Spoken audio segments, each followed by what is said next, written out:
நாள் என் செய்யும் வினைதான் என் செய்யும் என நாடி வந்த கோல் என் செய்யும் கொடுங்கூற்று என் செய்யும் குமரேசர் இரு தாளும் சிலம்பும் சதங்கையும் தண்டையும் சண்முகம் தோளும் கடம்பும் எனக்கு முன்னே வந்து தோன்றிடனே. உலகமெங்கும் வாழ்ந்து கொண்டிருக்கும் ஸ்ரீ குபேரன் டிவி நேயர்களுக்கு சைதை ராஜாவின் அன்பான வணக்கங்கள். நாம் இப்பொழுது வார ராசி பலன்களை சொல்ல இருக்கிறோம். வாக்கிய பஞ்சாங்க அடிப்படையில் மே மாதம் 2ஆம் தேதி முதல் மே மாதம் 8ஆம் தேதி வரை உள்ளடக்கிய ஒரு வாரத்திற்கு கிரகங்கள் 12 ராசிகளுக்கும் எத்தகைய பலாபலன்களை வழங்க இருக்கிறது என்பதை ஒவ்வொரு ராசியாக பார்ப்போமா? இப்பொழுது நாம் மீன ராசியை பார்க்க போகிறோம். மீன ராசி காலபுருஷ தத்துவப்படி 12வது ராசி. பூரட்டாதி உத்திரட்டாதி ரேவதி நட்சத்திரம் உள்ளடக்கிய இந்த ராசிக்கு இன்னும் ஒரு அமக்கலாம் அப்படின்னு பார்த்தீங்கன்னா, குரு பகவான் ராசியில் ஆட்சி பீடத்தில் அமர்ந்திருக்கிறார். ராசிநாதன் ராசியில் அமர்ந்தால் அதை விட ஒரு சிறப்பு வேறு என்னங்க வேணும்? கௌரவம், புகழ், அந்தஸ்து, செல்வம், செல்வாக்கு, தன்னம்பிக்கை அதிகரிக்கும். அதுலேயும் பார்த்திங்கன்னா அசுரகுரு தேவகுரு 2 பேருமே இணைஞ்சிருக்கிறாங்க ராசியில். அப்போது லட்சுமி கடாட்சம் நிறைந்த ஒரு வாரமாக இந்த மீனராசி அன்பர்களுக்கு அமைகிறது. பணம் பல வகையில் வரும். ஏன்னா 11ஆம் இடத்து அதிபதி சனி பகவான் 11ல் ஆட்சியில் இருக்கிறார், சுபத்தன்மையில் இருக்கிறார். அப்போது நீங்கள் தொட்டதெல்லாம் தொடங்கும், நல்ல லாபம் கிடைக்கக்கூடிய ஒரு காலகட்டம். பொருளாதார மேன்மை இருக்கும், பணவரவு இருக்கும், சுபீட்சம் இருக்கும். ஆனால் 2ஆம் இடத்தில் உங்களுக்கு ராகு பகவான் அமர்ந்திருக்கிறார். சூரியன் 6ஆம் இடத்து அதிபதி சூரியனும் உச்சமாக அடைஞ்சி 2ல் அமர்ந்திருக்கிறதால உங்களுக்கு எல்லா வகையிலும் உங்களுக்கு முன்னேற்றமான ஒரு காலகட்டமாக இருந்தாலும் நீங்கள் பேசுவதில் ரொம்ப எச்சரிக்கையாக இருக்கணும். 2ஆம் இடம் தனஸ்தானத்தில் ராகு இருப்பது தன வரவை அதிகரிக்கும். ஆனால் பேசுவதில் குடும்பத்தில் சண்டைகள், சச்சரவு, பிரச்சனை, பிரிவினை வரும். கணவன் மனைவி ஒற்றுமை குலையும். கொஞ்சம் அனுசரித்து போகணும், விட்டு கொடுத்து போகணும். குடும்ப உறுப்பினர்கள் கூட அவங்கவுங்க ஒரு பக்கம் இழுத்துக்கிட்டு பிரச்சனையை பெருசாக்குவாங்க. நீங்கள் தான் ஒத்துழைச்சி அவங்கள அரவணைச்சி கொண்டு போகணும். ஆனால் உங்களுக்கும் சில நேரத்தில் குடும்பஸ்தானம் வாக்குஸ்தானத்தில் ராகு இருக்கிறதால நீங்களும் சில நேரத்தில் டென்ஷனாக பேசி இன்னும் பெருசாக அதை அதிகமாக்கிறதுக்கு வாய்ப்புகள் இருக்கிறது. இதையெல்லாம் நீங்கள் உணர்ந்து கொண்டு கொஞ்சம் எச்சரிக்கையாக பணியாற்றினால் எந்த ஒரு பிரச்சனையும் வராது. தலைக்கு வருது தலைப்பாயோட போகும்.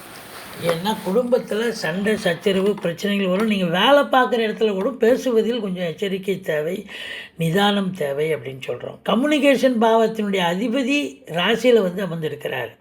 பிபிஓ, சாஃப்ட்வேர், ஹார்ட்வேர், தபால் தந்திலாக்கா, கொரியர் சர்வீஸ், விளையாட்டு வீரர்கள், வீராங்கனைகள், நடனக் கலைஞர்கள், ஸ்டண்ட் கலைஞர்கள், பின்னணி பாடகர்கள், இசை அமைப்பாளர்கள், இசை வல்லுநர்கள், சினிமா மற்றும் தொலைக்காட்சி பிரிவில் பணியாற்றக்கூடிய பணியாளர்கள், நடிகர் நடிகைகள், டெக்னீஷியன்கள், எடிட்டர்கள், கேமராமேன்கள், புகைப்பட கலைஞர்கள் அத்துணை பேருக்கும் இந்த வாரம் அமக்கலமான ஒரு வாரம். ஏன்னா கலைக்கு அதிபதியாக இருக்கக்கூடிய சுக்கிர பகவான் உச்சம் பெறுவது ஒரு சிறப்பு. அதோட குருவோடு இணைஞ்சிருப்பது அது இன்னும் டபுள் சிறப்பாகி விடுகிறது. அப்போது சினிமா கலைஞர்கள், நாடக கலைஞர்கள், டெக்னீஷியன்கள் இவங்களுக்கெல்லாம் ரொம்ப அமக்கலமான ஒரு காலகட்டமாகத்தான் இது அமைகிறது. 4ஆம் இடத்து அதிபதி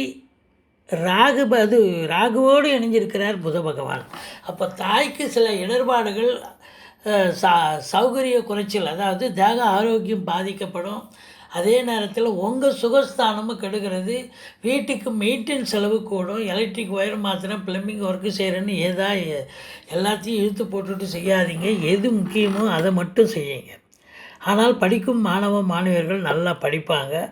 இருந்த போதிலும் நீங்கள் எச்சரிக்கையாக இருந்தால் தான், இல்லைன்னா உங்களுக்கு பிபி சுகர் எகிரி நீங்கள் மருத்துவமனைக்கு செல்ல நேரிடும். 5ஆம் இடத்தை குரு பகவான் பார்க்கிறார். குலதெய்வத்துடைய அனுகிரகம் பூரணமாக கிடைக்கும். ரிஷிகள், முனிகள், குருமானுடைய ஆசீர்வாதம் கிடைக்கும். உங்களுடைய பிள்ளைகள், உயர்கல்வி படிக்கும் பிள்ளைகள் வெளிநாடாக இருந்தாலும் சரி, உள்நாடாக இருந்தாலும் சரி நன்றாக படிக்கிறார்கள் என்று அங்கிருந்து தகவல் வரும். உங்களுக்கு சந்தோஷம், பூரிப்பு சிறப்பாக ஏற்படும். இந்த சந்தோஷமாக இருக்கக்கூடிய ஒரு 5ஆம் இடம்னாலே சந்தோஷத்தை கொடுக்குற இடம் தாங்க.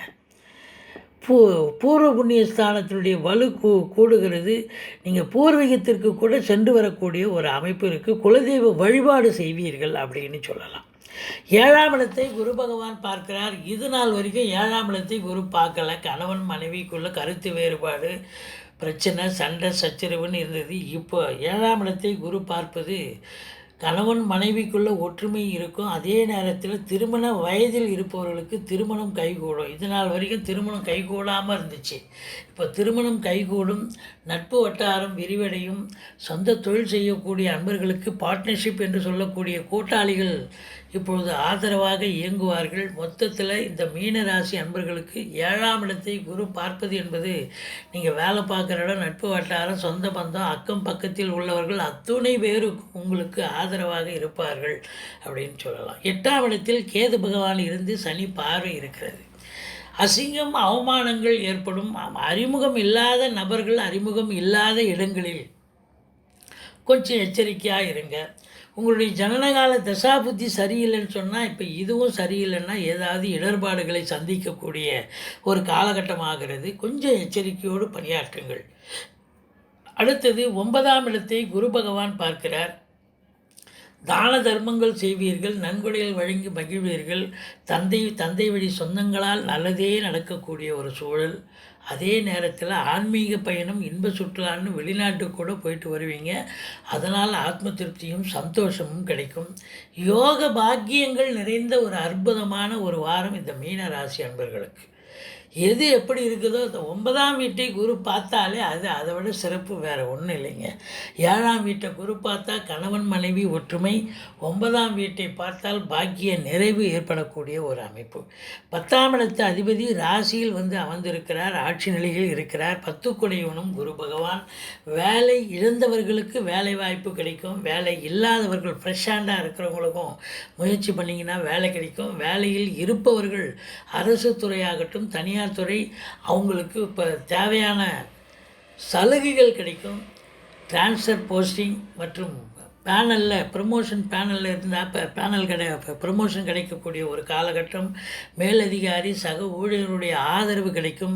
11ஆம் இடத்து அதிபதி 11இல் ஆட்சி நிலையில் இருக்கிறார். எண்ணிய செயல் ஈடேறும். எல்லாம் லாபமாக மாறுதல். தொட்டதெல்லாம் தொடங்கும், தொடாததெல்லாம் தொடங்கும். ஃபினான்ஷியல் ரீதியாக இந்த மீன ராசிக்கு இது ஒரு அற்புதமான ஒரு வாரம் என்று சொன்னால் மிகையாகாது.